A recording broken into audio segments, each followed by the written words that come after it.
आज गौरी आगमनाचा दिवस आहे. प्रत्येकाच्या घरी गौरी येत्या. पहिला आम्ही लहान असताना एकदम डोंगरात जाऊन ब्राह्मण गौर आणायचो. खरं आता कोणच जायत नाही. आजूबाजूला असणारी गौरच सगळी जण घेतात. शहरात राहणारी तर विकतच घेतात. तुमच्या तर दारातच गौराबाई होत्या, त्यामुळे काय लांब जायला लागलं नाही आम्हाला. भाकरी तुकडा टाकून ओवाळून दीपाताईने आमच्या गौरात घेतली. परत आल्यावर तिला विचारायचं असते कशाच्या पावलानं आली, काय खाल्लं, काय लिहिलं, आणि ते तुम्हाला पुढे व्हिडिओ मध्ये ऐकायला मिळेल. गावाकडे गौरी गणपतीच्या सणाची मजा फार वेगळी असते. शहरात राहणाऱ्यांना बाकी कुठल्या सणाची नाही, पण गौरी गणपतीच्या सणाला गावाकडे येण्याची ओढ लईच असते. तुमच्या घरातल्या गौरीचं आगमन करून काकींच्या घरात गेलो आम्ही.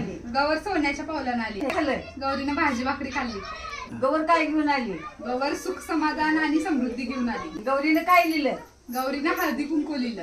अशा प्रकारे गौरीला सगळं विचारून आत घेतलं जाते. झाल्यावर आम्ही ताई मम्मींच्या घरातल्या गौरीचं आगमन करायला गेलो, कारण की त्यासनी सुतक आलेले. तिथे गेल्यावर ताई मम्मीने आम्हाला आणखीन एक नवीन गोष्ट शिकली. हळदी कुंकवाची बोटं उठवत गौरीला विचारायचं गौर कशाच्या पायानं आली, काय खाल्ली. व्हिडिओ आवडला असला तर लाईक करा, फॉलो करा.